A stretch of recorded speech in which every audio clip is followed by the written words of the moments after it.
श्री स्वामी समर्थ. स्वामी महाराज तुमच्या सर्व चांगल्या इच्छा पूर्ण करो ही स्वामींच्या चरणी प्रार्थना करते आणि आजच्या या नवीन व्हिडिओला सुरुवात करते. आपल्या हिंदू धर्मात 3.5 मुहूर्तांना अत्यंत महत्त्व आहे आणि त्यापैकीच एक म्हणजे अक्षय तृतीया. यंदा 19 एप्रिल 2026 रोजी आपण अक्षय तृतीया साजरी करणार आहोत. या दिवशी केलेले दान, जप आणि खरेदी कधीही संपत नाही, ती अक्षय राहते असे मानले जाते. आजच्या व्हिडिओमध्ये आपण पाहणार आहोत अक्षय तृतीयेचा शुभ मुहूर्त काय, या दिवशी काय करावे, काय टाळावे, कोणत्या चुका टाळाव्यात, पूजेचा शुभ मुहूर्त, पूजाविधी, पितृपूजन आणि अक्षय तृतीयेचा अक्षय कलश कसा भरायचा आणि संपूर्ण अक्षय तृतीयेची माहिती या आजच्या व्हिडिओमध्ये मी तुमच्यासोबत शेअर करणार आहे. त्यामुळे तुम्ही हा व्हिडिओ स्किप न करता शेवटपर्यंत नक्की पहा.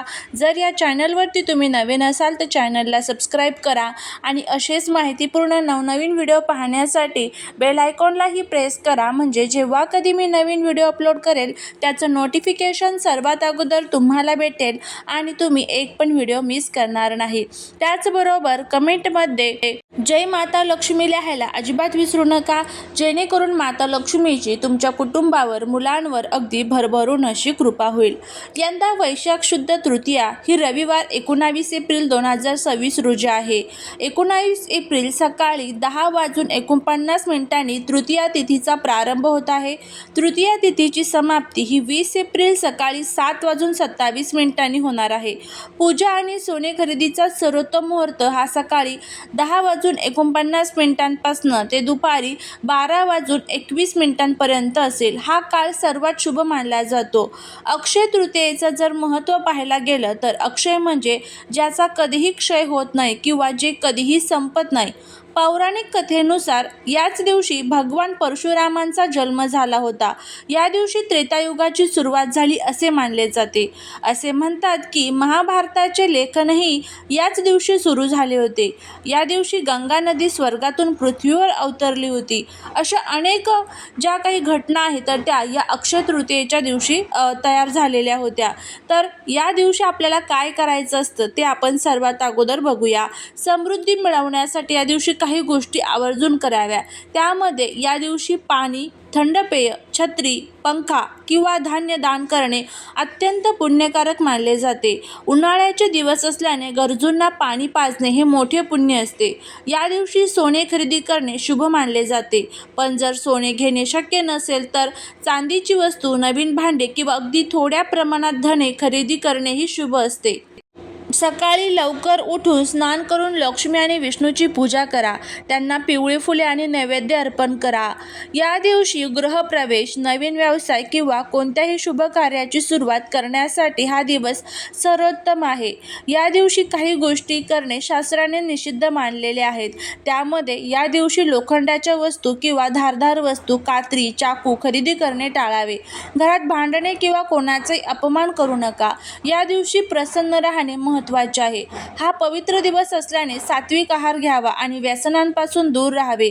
शक्य असल्यास प्लास्टिक किंवा काचेच्या टाकाऊ वस्तूंची खरेदी या दिवशी करू नका. अक्षय तृतीयाची संपूर्ण आपण माहिती बघितलेली आहे. या दिवशी काय करावं, काय टाळावं. आता त्यानंतर आपण अक्षय तृतीयाची पूजा विधी जी आहे तर ते आपण बघूया. पूजा अक्षय तृतीयाची कशी करायची, त्यानंतर पूजेचा शुभ मुहूर्त बघूया आणि त्यानंतर आपण पितृपूजन कशा पद्धतीने करायचं ते देखील बघूया. अक्षय तृतीयेच्या दिवशी केलेली पूजा आणि अक्षय कलश भरण्याची पद्धत अत्यंत शास्त्रोक्त आणि फलदायी मानली जाते.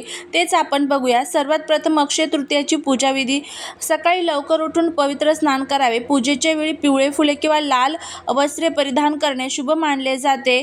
घराच्या ईशान्य कोपऱ्यात एका देव्हाऱ्यासमोर एक स्वच्छ चौरंग ठेवा. त्यावर पिवळी कापड अंथरा. चौरंगावर गणपती बाप्पा, भगवान विष्णू, माता लक्ष्मीची मूर्ती किंवा फोटो स्थापित करा. देवाला गंगाजल किंवा शुद्ध पाण्याने अभिषेक करा. चंदनाचा टिळा लावा. पिवळी फुले, तुळस विष्णूसाठी आणि कमळाचे फूल किंवा गुलाबाचे फूल लक्ष्मीसाठी अर्पण करा. या दिवशी विष्णूंना सातूचे पीठ म्हणजे सत्तू, गूळ आणि पाणी आणि ऋतुफळ विशेषतः आंबा याचा नैवेद्य दाखवण्याची प्रथा आहे. तुपाचा दिवा लावून विष्णू सहस्रनाम किंवा महालक्ष्मी अष्टकमचा पाठ करावा आणि शेवटी आरती करावी. उन्हाळ्याची सुरुवात आणि पूर्वजांच्या आशीर्वादासाठी अक्षय तृतीयेला कलश भरण्याचे विशेष महत्त्व आहे. ज्या ठिकाणी ठिकाणी आपण पूजा मांडलेली आहे तर त्याच ठिकाणी आपल्याला हा अक्षय कलश जो आहे तर तो भरून ठेवायचा असतो. त्या दिवशी केलेले दान धर्म आणि उपायांचे फळ अक्षय मिळते. शास्त्रानुसार अशा काही गोष्टी आहेत ज्या गुपचूप किंवा कोणालाही न सांगता केल्यास माता लक्ष्मीचा आशीर्वाद कायम राहतो. आता इथे अक्षय तृतीयेसाठी काही 4 प्रभावी उपाय मी तुम्हाला सांगणार आहे जे तुम्हाला करायचे आहेत. त्यामध्ये सर्वात पहिला उपाय जो आहे तर तो म्हणजे वास्तुदोष निवारणासाठी अक्षय तृतीयेच्या दिवशी सकाळी लवकर उठून घराच्या कोपऱ्यात एका लहान कागदावर किंवा वाटीत खडे मीठ ठेवावे. हे करताना कोणाशीही बोलू नये किंवा कोणालाही सांगू नये. मीठ नकारात्मक ऊर्जा शोषून घेते. दुसऱ्या दिवशी मीठ पाण्यात विसर्जित करावे. यामुळे घरातील गरिबी दूर होऊन लक्ष्मीचा मार्ग मोकळा होतो. दुसरा जो उपाय आहे तो म्हणजे अन्न किंवा जलदान. या दिवशी दान करायला विशेष महत्त्व आहे, पण उजव्या हाताने दिलेले दान डाव्या हाताला कळू नये. या पद्धतीने केलेले गुप्तदान माता लक्ष्मीला अत्यंत प्रिय आहे. एखाद्या गरजू व्यक्तीला मंदिराबाहेर किंवा पक्ष्यांसाठी अन्नाचे कण आणि पाण्याचे भांडे अशा ठिकाणी ठेवा जिथे कोणाचेही लक्ष जाणार नाही.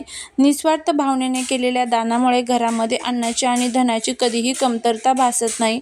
तिसरा जो उपाय आहे ते म्हणजे मुख्य प्रवेशद्वारापाशी आपल्याला करायचा आहे.